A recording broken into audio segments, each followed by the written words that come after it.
Um, so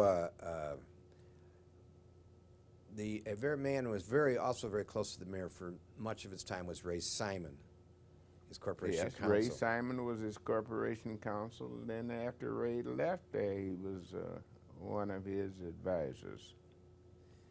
Oh, you mean after he left when After he went to stopped private practice? being corporation counsel. Because it appears that he was as close to him as almost anyone in government or outside of government, Ray Simon. Well, from my vantage point, well, you really can't assess who's closer than Yes. who, what have you. For sure you can. I know in certain instances, if it dealt with the council, Tom Keene was, and then I would hear people say, well, they both had their little jurisdictions, but the mayor was, in my opinion, sophisticated enough where that he had some other friends who I thought that he leaned heavily upon for assistance. Such as? Well, in politics, he got along with the Kennedys. And I can recall I used to serve on the Democratic National Committee, and I would be in meetings in Washington, and the chairman would tell me that the mayor had called on certain things. I see. And it's unusual in that he always was local, but he ended up being national in influence. Yes. And Well, I think his national sphere of influence really took off with the Kennedy administration. Johnson supported him as well. Yes. But Johnson took office after Kennedy's death. Yes, yes, exactly. So that one came before two. There you go. What would you on the mayor? And I'm spending a lot of time on him because he's sort of the focus of this. What would you consider his greatest achievement to be?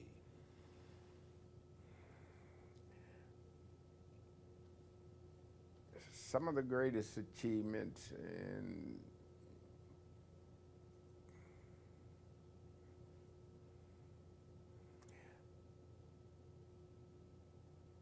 I'd have to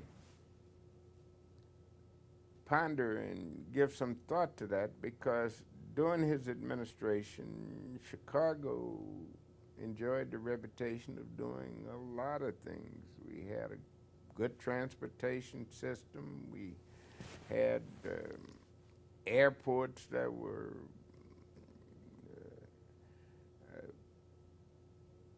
good. Our building programs were good, so that in Chicago became a place where that its business became very active and prosperous.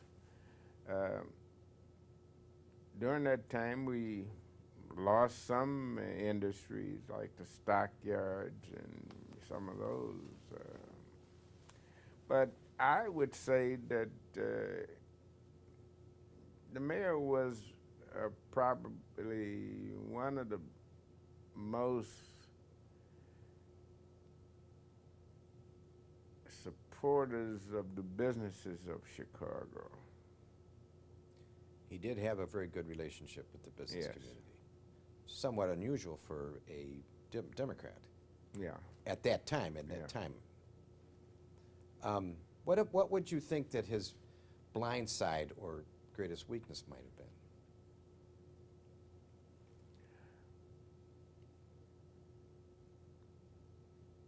And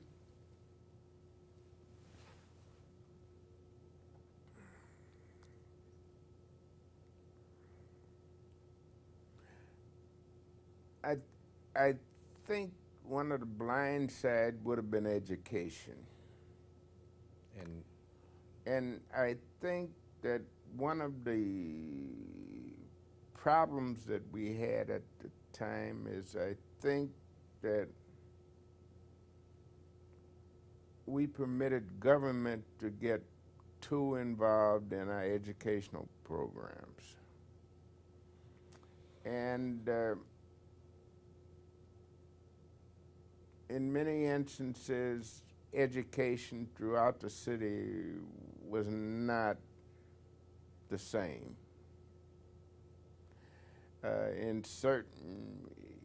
They tried to remedy it with quick fixes and all of those things, but in my opinion, it was never the same. And even looking at it now,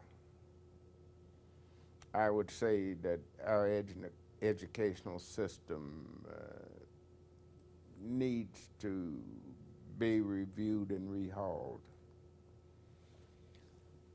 so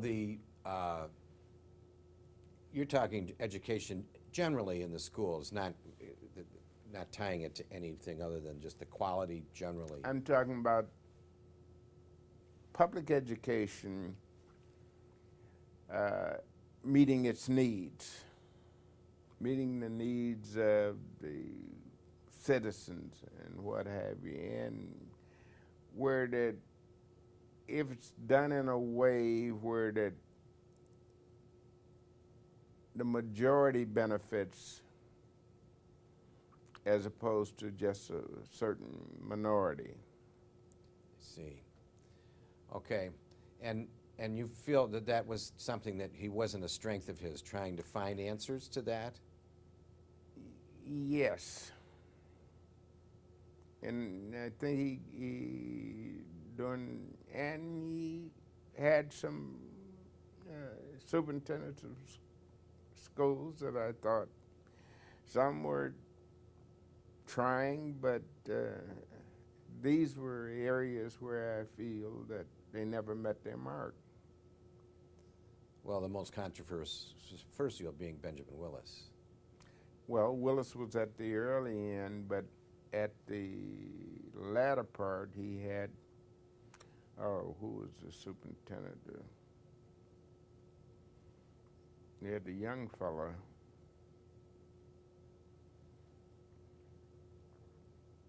But, okay, so there was a lack of strength, in your opinion, there in the leadership. Yeah. And he appointed back then. He still does. The mayor still does. Yeah, our system requires the mayor to appoint the superintendent, subject to approval of the council. Correct. What was his greatest strength? His greatest strength,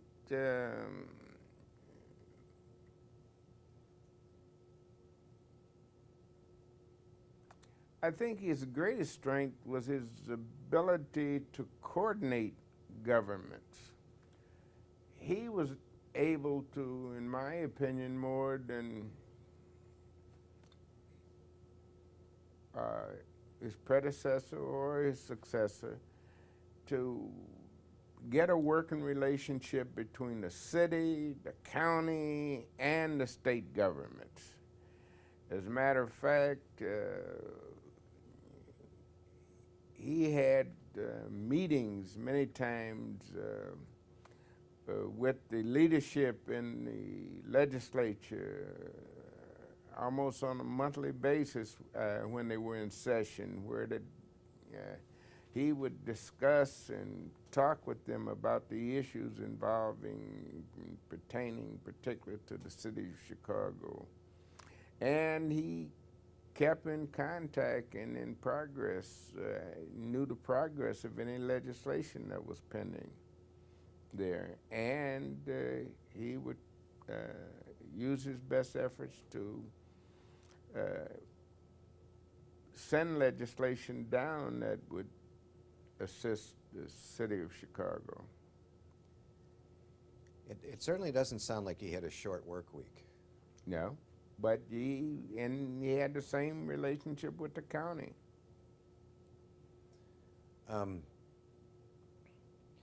Would you, in his relationships in the black community, would you say that he was racially sensitive or politically sensitive? I don't know, but being politically sensitive, in my opinion, would be just as important as being racially sensitive.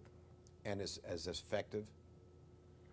Well, again, how you get there and why you get there, in my opinion, I want you to get there. Sort of in a way like his relationship with Tom Keene, where they were on a professional level, period. And they found ways to coexist in the interest of their goals and aspirations. That type of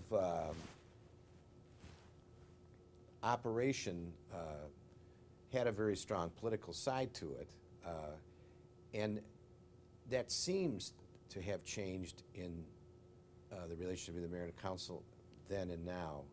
Not talking about this mayor in particular, just generally speaking. You're talking about the general process. Yes, and would you chat about that a little bit, if we talk about that? Well, during the time that I was in the city council, when Richard J. Daley was the mayor, we could go into a session dealing with the budget, what have you, where we knew that we had a certain number of votes without any concern, because he, in most instances, had talked to most of the aldermen before and knew he had their support. He didn't have to worry about any surprises. But even though Chicago has, in terms of form of government, have a government where you have a weak mayor and a strong council, most of the council members had sort of delegated their power to the mayor, so it became a strong mayor, weak council. Well, that had a lot to do with jobs, didn't it? Patronage. Yes. So the patronage was a tool of power for control. Well, it usually is, and usually there was a saying saying that in order for someone to support you, you got to be able to do something to them or be able to do something for them. And the mayor knew how to do that. Exactly. So what then? The Shackman decision occurred, and patronage is gone. Patronage is gone from the people who possessed the power before, but now the monitors and the people appointed by the court are the ones who have the patronage. And who do they answer to? They answer to the judge. To the judge. Well, think about it. It's not bad at all.